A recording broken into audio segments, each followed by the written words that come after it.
कुछ मीठा बनाना हो जो हल्का फुल्का हो, जल्दी बन भी जाए और खाने में सबको बहुत पसंद भी आए, तो आप ये रेसिपी ट्राई कर सकते हैं।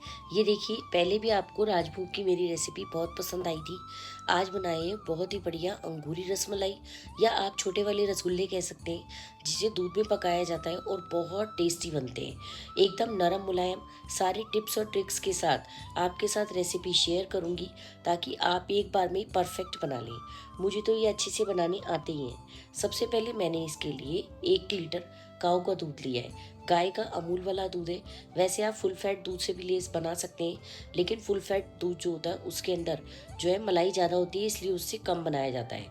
कई लोगों की शिकायत रहती है कि ये बनाने के बाद पीले पड़ जाते हैं। आपके सामने बिल्कुल वाइट बना रहेगा। बस आप सारी टिप्स और ट्रिक्स को फॉलो करें। आप 2 चम्मच सिरके में मैंने 4 चम्मच पानी मिला दिया है और दूध में बॉयल आने का इंतजार करेंगे। जब दूध में बॉयल आ जाएगा तो गैस का फ्लेम बंद कर देंगे और 1 डेढ़ मिनट के बाद धीरे धीरे करके हम चम्मच से सिरका डालेंगे। ये देखिए, मैंने चम्मच सिरका और पानी का जो मिक्स बना के रखा था उसको हम धीरे धीरे करके चम्मच से डालते जाएंगे। जैसे ही हम डालेंगे दूध फटना जो है वो स्टार्ट हो जाएगा।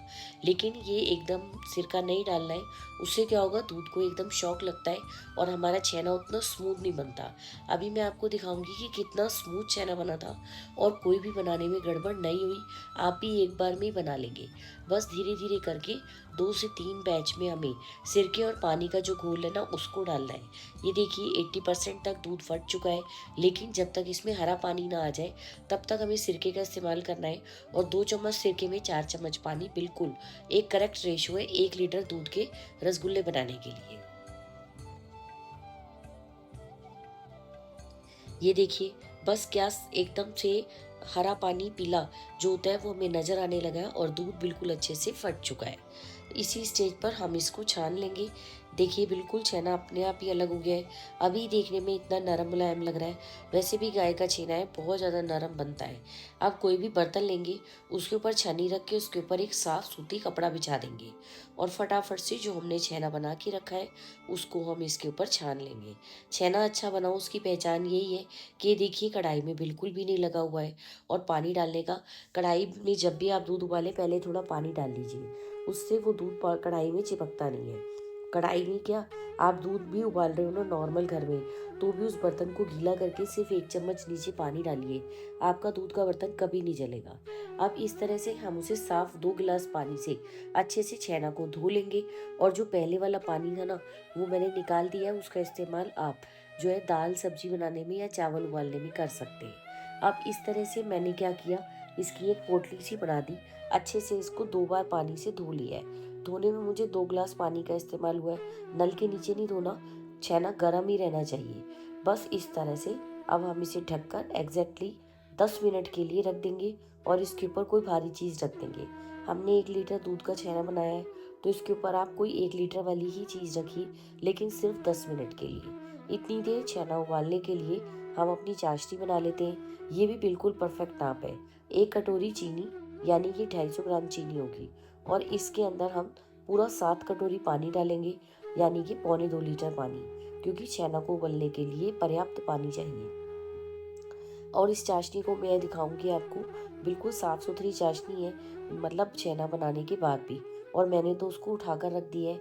उससे आप कोई भी चीज़, हलवा, बिस्किट या कोई भी चीज़ आप ऐसी बना रहे हैं तो उसमें इसका इस्तेमाल कर सकते हैं। अभी मैं आपको दिखाती हूँ। उस चाशनी को आप उठाकर रख दीजिए और फ्रिज में आप 10-12 दिन तक उसको बाद में भी इस्तेमाल कर सकते हैं। अब 10 मिनट हो चुके थे, तो छेना को मैंने कपड़े में से निकाल कर एक बड़ी प्लेट में निकाल लिया है और इसको अब हम मलना शुरू करेंगे।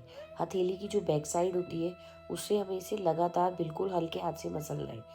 बिल्कुल भी इसमें जोर लगाने की जरूरत नहीं है और आप इसे एग्जैक्टली देख कर पूरे 5 मिनट तक मसलिए। ये देखिए, हथेली के इस पोर्शन से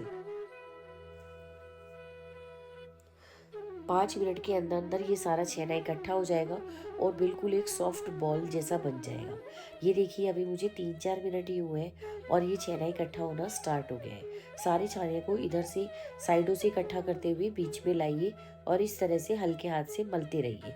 ये देखिए, अब मुझे 5 मिनट हो चुके हैं और हमारा सारा छेना इकट्ठा हो गया है। बस अब हम इसकी एक साफ बॉल बना लेंगे और इसको सेंटर में इकट्ठा कर देंगे, क्योंकि आज वैसे तो मैं इसे बिना मैदा या कॉर्नफ्लोर के बड़े आराम से बना लेती हूँ। कभी मैं वो आपके साथ रेसिपी शेयर करूँगी, लेकिन पहले आप इस तरह से देखिए। सिर्फ आधा चम्मच मैंने कॉर्नफ्लोर लिया है। कॉर्नफ्लोर ना हो तो मैदा का इस्तेमाल कर सकते हैं। वैसे कॉर्नफ्लोर या कॉर्नस्टार्च या अरारोट बेस्ट रहता है। अब हम इसे अच्छे से मिक्स कर देंगे। इस समय हमें इसे ज़्यादा नहीं मसलना है, बस 2 से 3 मिनट तक हम इसे और मसल लेंगे। ये देखिए, ताकि जो हमने कॉर्नफ्लोर डाला है ना, वो सारी हमारे छेना में अच्छे से मिक्स हो जाए। और कितनी सुपर सॉफ्ट बॉल बनेगी इसकी, बिल्कुल रुई जैसी नरम। छेना को बिल्कुल भी हमें पटक पटक के नहीं मसलना है और ना ही ज़्यादा मसलना है। अगर आप इसे ज़्यादा मसलेंगे तो इसमें से घी रिलीज हो जाएगा और हमारे जो रसगुल्ले हैं ना वो हार्ड बनेंगे। तो इसके लिए पहले 5 मिनट और फिर 2 से 3 मिनट तक बस इतना मसलना काफ़ी है। और ये देखिए कितना नरम छेना का बॉल बना है ना, आपके सामने ही है। और एक भी रसगुल्ला ना तो फटेगा और ना ही शेप खराब होगी, एज इट इज़ गोल बने रहेंगे। बिल्कुल मेरी आजमाई हुई परफेक्ट रेसिपी है। मैं तो चाहती हूँ इसको आपके सामने लाइव में भी बनाना। कभी मैं आपके साथ वो भी शेयर करूँगी जब मैं लाइव आपके साथ बनाऊँगी।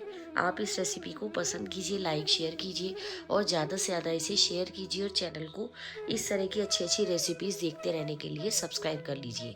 सबसे पहले हम एक छेना की छोटी सी बॉल बनाएंगे। और चाशनी देखिए कितनी तेज उबल रही है। गैस हाई फ्लेम पर रखना है।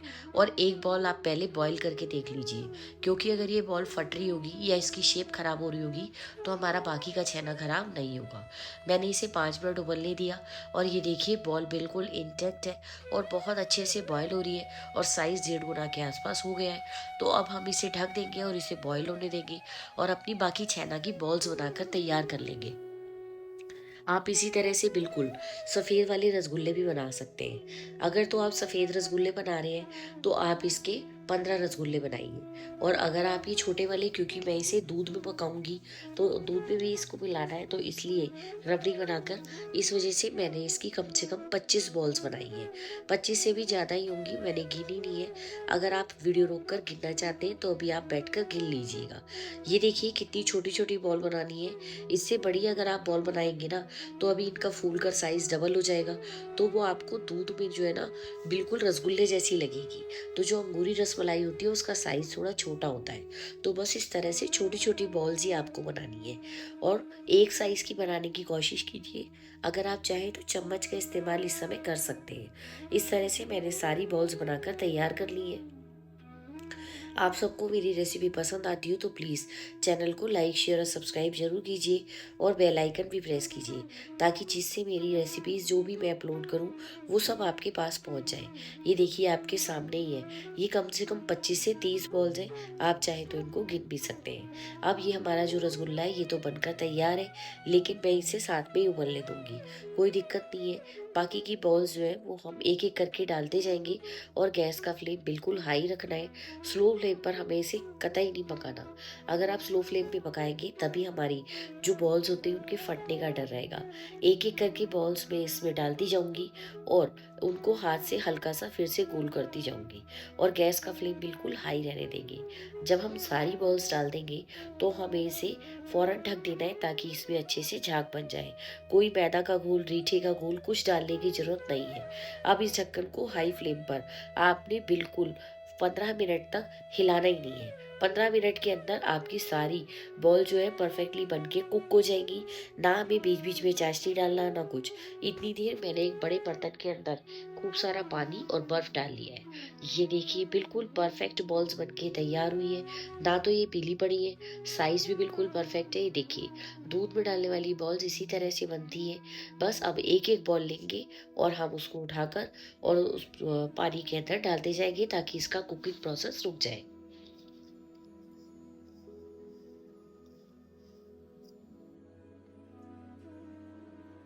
आपको आवाज़ थोड़ी मेरी भारी लग रही होगी, एक्चुअली में मुझे कोल्ड हुआ हुआ है, पर वीडियो बनानी थी इसलिए मैंने वीडियो बना दी है। अभी गर्मी की शुरुआत में ही कोल्ड हो जाए तो बड़ा ही दिक्कत देता है, जबकि अभी तो मैंने कुछ ठंडा खाया पिया भी नहीं है। गर्मियाँ आएंगी तो बहुत सारी ठंडी ठंडी चीज़ें साथ साथ बनाएंगे भी और खाएंगे भी। तो चैनल को सब्सक्राइब जरूर कर लीजिएगा और प्लीज़ रोज़ मेरी वीडियो देखा कीजिए, आपको पसंद आएंगी देखने में भी, और साथ में वो रेसिपीज़ ट्राइड और टेस्टेड है, आपका कोई भी सामान खराब नहीं होगा। बस इस तरह से एक एक बॉल धीरे धीरे निकालते जाइए और पानी में छोड़ते जाइए। ये बॉल्स नीचे जाकर बैठ जाएंगी। दैट मीन्स हमारी जो बॉल्स है ना, वो एकदम परफेक्टली कुक हो गई हैं। ये देखिए कितनी मैंने इसको आपको निचोड़ के दिखाया है और कितनी अच्छी जाली बनी हुई है अंदर तक। अब आप सोचिए कि बाजार से कोई भी हाइजीनिक चीज़ लाने से अच्छा, आजकल पता ही नहीं चल रहा कि वो बाजार में कौन सा मावा बना रहे हैं, कौन सा छेना बना रहे हैं, किस तरह से सामान बनाया जा रहा है। जबकि घर में थोड़ी सी मेहनत है लेकिन फटाफट बन जाती है।